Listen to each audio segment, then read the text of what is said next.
There was a very interesting article published in one of the Israeli newspapers quoting a man who participated in the Gilad Shalit prisoner exchange in 2011.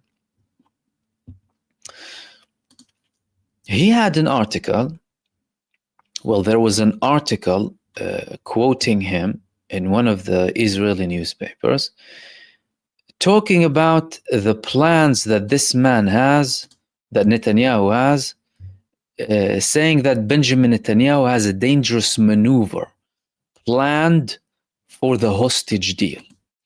And during his article, he's saying that Benjamin Netanyahu might actually be preparing something that is very dangerous when it comes to the negotiations.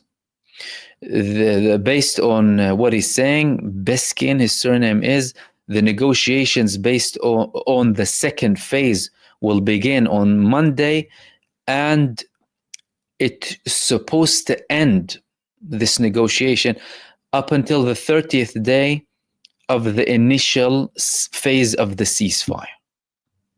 Now, what's going to happen to the 67 remaining prisoners of war? He's saying, Benjamin Netanyahu, there's a very big danger that he might create a big provocation either in Gaza or in the West Bank or in East Jerusalem that will lead to a total breach of the ceasefire. And if that happens, the 67 Israelis who are remaining inside of Gaza, their fate will be unknown. They might die, they might never come back. Senior members of the negotiating delegation are already preparing the public opinion in Israel that they will never retrieve some of the bodies of the Israelis who were killed by Israel in Gaza because of the destruction, because many bodies are under the rubble, including Israelis. So he's saying that everyone needs to apply pressure on Benjamin Netanyahu to implement phase 2 and phase 3 of the ceasefire. Implement phase 2 and 3 of the ceasefire and not let him get away with anything. People need to apply pressure as much as possible on him. Which leads us to this phase 2. What's happening? Why is Donald Trump adding pressure on the Jordanian side and the Egyptian side primarily, talking about the depopulation of Gaza and the forced expulsion of people? Donald Trump is due to meet Benjamin Netanyahu on Tuesday.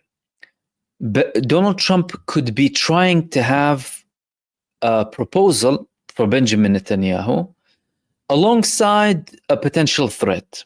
The proposal would support the threat if Donald Trump comes with this nice proposal saying that, yes, we will be expelling the Palestinians, because although the Egyptian president himself went out and said it won't happen, although there was a rejection by Arab states, there was a meeting today in Cairo by 6 members of the Arab League, Saudi Arabia, UAE, Qatar, Egypt, Jordan, and the Palestinian Authority outright saying we do not accept the plan of Donald Trump. We reject it outright. And these sides that were present today were the most important sides. Egypt and Jordan, with the borders with Israel, the Saudi government, Qatar, UAE, and also the Palestinian Authority. All of them saying no. But despite that, Donald Trump is saying no, they will accept. No, they will have to accept. They will accept. We do them a lot of favors. Why are you pressurizing them so much? What's happening? He wants to have something on the table to offer Benjamin Netanyahu before they meet on Tuesday, so that he can tell him, look, Bibi, we have this proposal on the table that you can sell to your public and followers, so that you can try and convince them to continuously support you, continue to support you, maybe protect your government, and move on, please, very quickly with phases 2 and 3 of the ceasefire. Because Donald Trump, he's new in his term. Benjamin Netanyahu, he's going to finish his term. Donald Trump, knows that Benjamin Netanyahu might leave at some point. We might have early elections, and even if there are elections in the right time, you're just talking about 1 year. However, he knows he's a very difficult person, and to let this period pass, because he was the one who pushed him into the ceasefire. He wants to have something on the table up until Tuesday. He might even have these escalatory tones after Tuesday too, because what is he going to do? Think about it from an operational perspective. How are you going to implement something? What do you mean? Yes, they will. Egypt said no. Egypt said no over a year ago. They said no again now, not once, but twice, and they're constantly repeating that. They're sending people to protest on the borders. Jordan, there's something more dodgy going on with Jordan. I'll talk about it in a second. Egypt outright said, and when it comes to Gaza, the main side is Egypt. Is he going to do it? Is he going to be able to? Even if you have a declaration, even if you now, the reports of him declaring, the change of the name of the West Bank to Judea and Samaria, declare whatever you want to declare. When it comes to the big question is when it comes to the implementation, are you going to go and do the work, do the dirty, ugly, genocidal work on behalf of Israel instead of Israel? I don't think so, because you're saying we're going to withdraw from multiple parts in Syria, for example, and we want to end wars. Or are you going to send your troops in Gaza? They will face hell that they've never faced. They will face hells like worse than the Afghanistan hell in Gaza. Don't think that the Palestinian resistance stops with Israeli genociders. Every invader that comes against the will of the Palestinian people, they will face the blows and the wrath of the Palestinian resistance. So he's not going to do that necessarily, and it's very unlikely.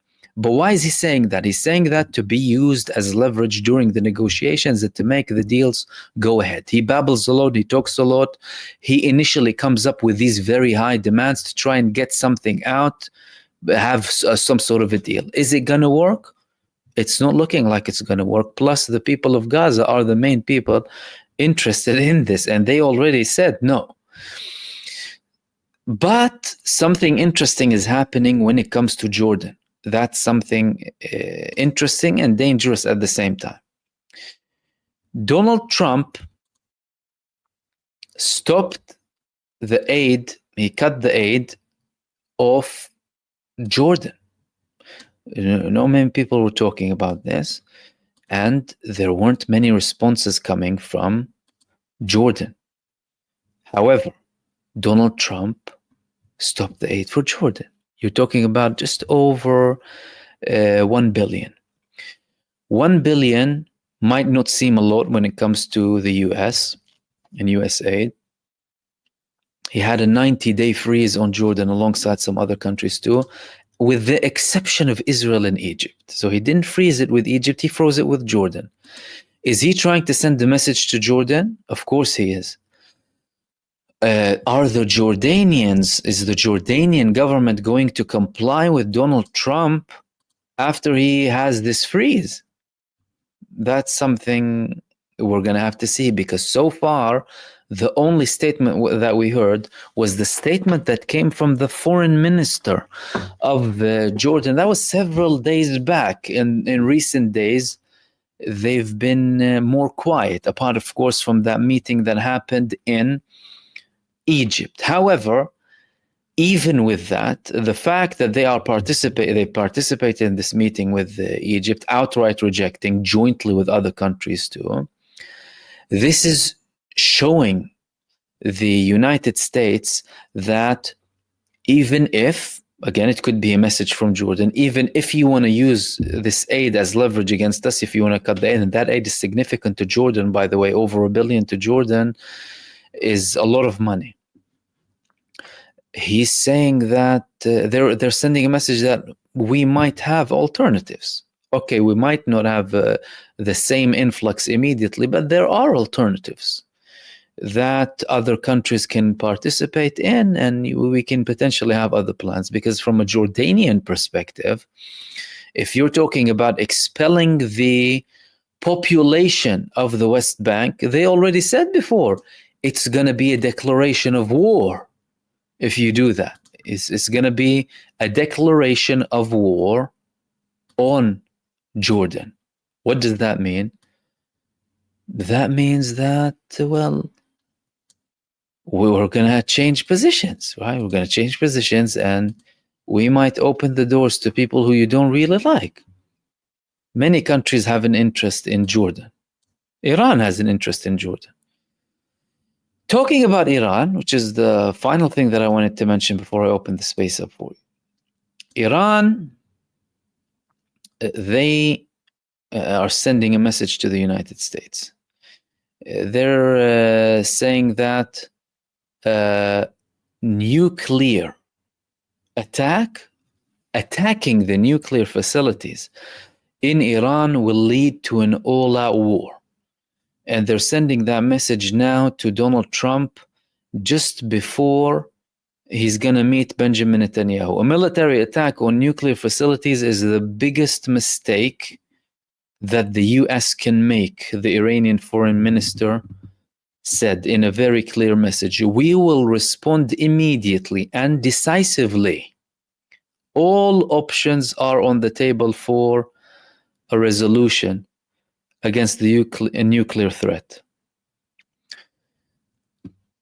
So, Iran, although they have had this looming response and they were saying, no, we're interested in de-escalation, we want peace in the region, we are a force for peace, and they've proven that, they are prepared too. And that preparation is very visible. It has been very visible since their multiple attacks on Israel. It has been very visible with their support for the Palestinian resistance and other resistance movements in the region too, and has been very visible with the way they were able to protect themselves from the Israeli attack. That was a massive failure, that mostly failed. And you're talking about Iranian anti-aircraft missiles, Iranian-made, the Bavar 373, excuse me, and other systems that they obtained from Russia. And now they're even in an even better position because they now have this strategic agreement formed already with Russia, and they have a very similar agreement with China that they try and keep on the low as much as possible, because China doesn't like to be in the forefront or being viewed as a country that participates in any armed conflict, but under the radar, they're doing everything to be the biggest superpower in the world. So, from an Iranian perspective, they're still open, but again, they're open for the option that things might escalate, and they surely do not have faith in Donald Trump. They know that Donald Trump destroyed the previous agreement that they had with the Obama administration, although Trump 2.0 appears to be slightly different than Trump in the first period of his presidency, when he did all of these things against Iran. Because although he had many hostile statements when it comes to Iran during his campaign, after he became president, he's saying, no, actually, when he was asked about a war, Israel attacking Iran, no, we hope we can get a deal without any of that happening. And I think we can get to a deal. And even if we don't get to a deal, I guess that's fine. What does that mean? That means that, from judging from this, he is looking to de-escalate. How can that be accompanied by what appears to be escalatory and inflammatory statements he is making when it comes to Israel? Well, his inflammatory and bigoted statements against the Palestinian people and general threats, all-out threats, are part of his personality and the way he runs things.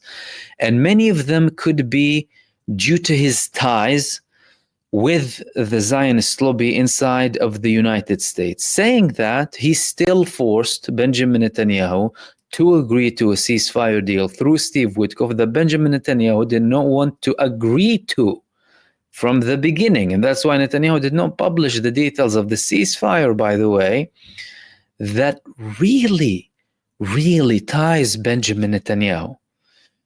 However, Trump knows that there might be tensions between now and phase 2. And although Witkoff said, I would like to see phase 2 going ahead, Trump saying if phase 2 won't go ahead, there'll be lots of problems. He wants something on the table when it comes to Benjamin Netanyahu. After the meeting, the statements of Donald Trump, they might escalate, they might de-escalate.